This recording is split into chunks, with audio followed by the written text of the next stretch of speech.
사랑하는 나눔가족 여러분, 말씀으로 시작하는 아침에 참여하는 여러분들 환영하고 축복합니다. 오늘 말씀은 9번째 재앙인 흑암 재앙입니다. 이 재앙은 아무런 예고도 없이 하나님의 명령과 모세의 실행을 통해서 맞게 되는 재앙이죠. 지금까지 9번의 재앙이 진행되는 동안에 매 세 번째 재앙들은 예고 없이 임했습니다. 이것은 하나님의 말씀을 들었으면서도 의도적으로 저항하는 악한 마음에 대한 징계이죠. 그리고 이번 재앙은 앞으로 임할 10번째 재앙의 예고편이기도 합니다. 우박과 메뚜기 재앙으로 온 애굽 땅에는 먹을 것이 사라져버렸죠. 기근과 굶주림에 대한 공포가 가득했습니다. 그런데 애굽 땅에 또 흑암의 재앙이 내립니다. 어느 날 아침 일어나 보니 해가 뜨지 않습니다. 아니, 아침이 되었는데 밝음이 없어진 것이죠. 정오가 되어도 마찬가지였습니다. 깜깜한 흑암이 계속되고 있었습니다. 태양신을 섬기는 나라에 3일간이나 지속된 이 어둠은 애굽의 모든 사람들에게 극도의 공포심을 불러일으키기에 충분했을 것입니다. 성경은 이 흑암을 더듬을 만한 흑암이라 말씀합니다. 애굽 땅 위에 흑암이 있게 하라. 곧 더듬을 만한 흑암이리라. 이 더듬을 만한 흑암이리라는 말씀은 문자적으로 사람이 어둠을 느낄 것이다 라고 하는 의미입니다. 이것은 이 어둠이 일상적인 어둠이 아님을 알 수 있는 것이죠. 유대인 신학자 카스토는 이 어둠을 엄청난 모래 폭풍이었을 것이다 라고 말합니다. 나일강 유역을 조금만 벗어나면 광활한 사막이 펼쳐지는 이집트 땅이 아닙니까? 그 사막에서 모래 폭풍이 덮치게 되면 사람들이 집에서 나오지도 못하고 서로 눈을 뜰 수도 없어서 서로 볼 수도 없다는 것입니다. 이런 접근은 자연현상을 통해서 재앙을 설명할 수 있다는 매력이 있지요.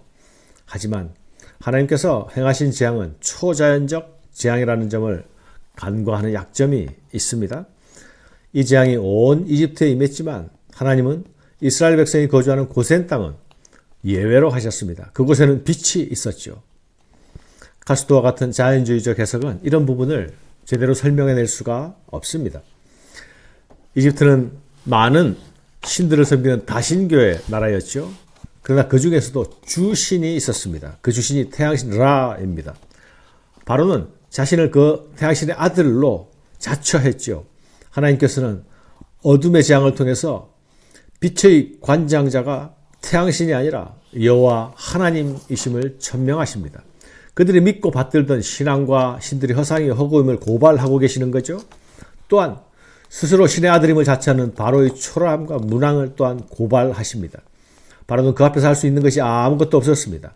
메뚜기 재앙은 그들의 농사의 신에 대한 징계였습니다. 우박 재앙은 그들이 믿는 하늘의 신에 대한 징계이기도 했죠. 그들이 믿던 애굽의 신들은 속수무책으로 당합니다. 그들의 종교는 철저하게 무능함이 입증됩니다. 정치적인 힘과 군사적인 힘을 가진 바로도 할 수 있는 것이 아무것도 없습니다. 철저히 무능하기는 다 마찬가지입니다.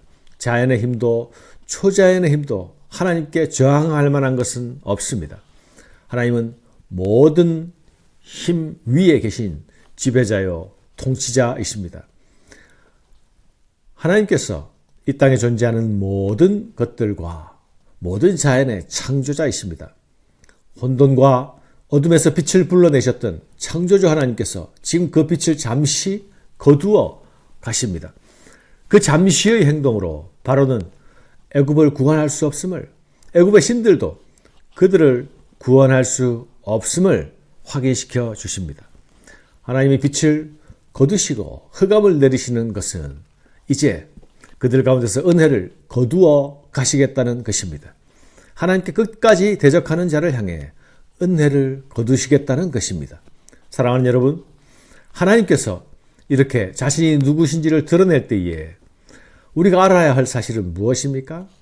하나님 외에 어떠한 신도 없다는 사실을 하나님께서 지금 확인시켜 주고 계시지 않습니까? 그분만이 참신이시며 그분만이 세상을 다스리는 주권자라는 사실을 알게 될 때에 그때 그분에게 어떻게 반응해야 합니까? 사랑하는 여러분, 하나님 앞에서 철저하고 절대적인 복종만이 우리가 나타내야 할 반응이 아닙니까? 이것이 재앙을 통해서도 자신을 나타내신 하나님께 우리가 배워야 할 참 지식이 아닙니까? 사랑하는 여러분, 태양은 언제나 악인에게도 선인에게도 차별 없이 빛나고 있었습니다. 그러나 그것은 하나님의 은혜였음을 기억해야 합니다. 하나님이 차별 없이 내리시는 은혜를 오해해서는 안 됩니다. 하나님은 언제나 선인과 악인을 구별하고 계시다는 사실도 기억해야 합니다. 하나님은 진노 중에서도 은혜를 베푸십니다. 하나님은 애국과 자기 백성들을 정확히 흑암과 빛으로 구분하셨습니다.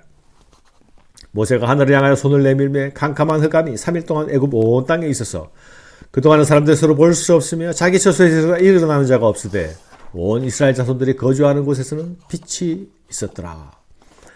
흑암과 빛이 구분되고 있습니다. 빛이 차별적으로 임합니다. 하나님께서 은혜를 거두어 가실 때 흑암이 임하고 은혜 베푸실 백성들에게는 빛이 임합니다. 바로에게는 하나님 은혜를 완전히 거두어 가시고 이스라엘에게는 은혜를 베푸십니다. 이것은 하나님의 주권과 하나님의 작정 안에 있는 것들입니다.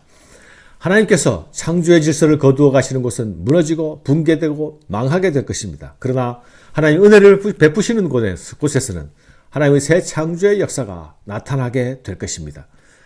하나님의 은혜의 보호 아래 있는 이스라엘은 새로운 국가로 탄생하게 될 것입니다. 하나님이 보시기에 좋은 나라로 빚어 가실 것입니다. 흑암의 두려움에 사로잡힌 바로가 모세를 부릅니다. 바로가 모세를 불러서 이르되 너희는 가서 여호와를 섬기되 너희 양과 소는 머물러 두고 너희 어린 것들은 너희와 함께 갈지니라. 바로는 여전히 고집과 욕심을 버리지 못하죠.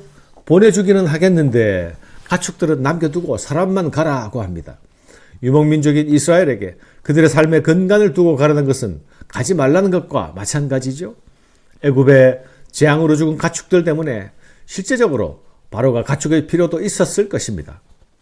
그러나 바로가 아직도 자신이 협상권을 가지고 있다고 생각하는 것은 자가당착이 아닙니까?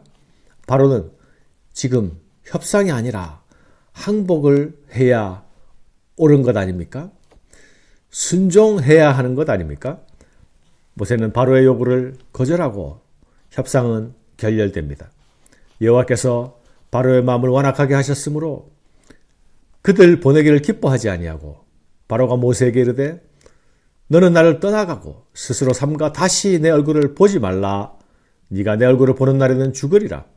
모세가 이르되 당신이 말씀하신 대로 내가 다시는 당신의 얼굴을 보지 아니하리이다. 하나님이 은혜를 완전히 거두어 가시면 죄악의 본성이 모든 것을 장악합니다. 죄는 결코 이성적이지 않습니다. 하나님을 대적하는 관성이 붙으면 사탄의 대리자가 되어버리는 것이죠.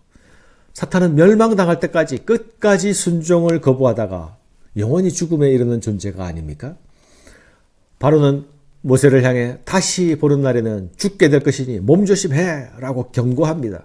지금 바로는 흑암 중에서 아무것도 보지 못하는 상황 중에 있지 않습니까? 그러면서도 모세에게 다시 보지 말자고 보게 되면 죽을 것이라고 엄포를 넣습니다. 주객이 전도된 것 같죠? 아이러니가 아닐 수 없습니다. 바로에게 지금 모세는 그 자신이 살아날 유일한 방책이요 구원의 길이 아닙니까? 모세는 더 이상 대면하지 않겠다고 하는 것은 모세를 더 이상 대면하지 않겠다고 하는 것은 죽더라도 자신의 고집을 꺾지 않겠다는 어리석은 결기가 아닙니까? 이것은 용기도 신념도 아닙니다. 멸망으로 가는 고집과 만용입니다. 불신종의 종지부를 찍을 때에 비로소 기회가 열릴 수 있지 않겠습니까? 반항과 거부의 길을 멈추고 돌아서는 것이 기회의 시작이 아닙니까? 그러나 죄는 우리를 돌이킬 수 없는 선택의 길로 인도합니다. 이끌어 갑니다. 끌고 갑니다. 죄는 사망과 멸망의 안내자입니다. 죄의 길을 걸어갈 인생을 은혜의 길로 구별하여 불러주신 여호와 하나님이 우리의 경배와 찬양의 대상임을 다시 새롭게 기억하는 아침입니다. 감사합니다.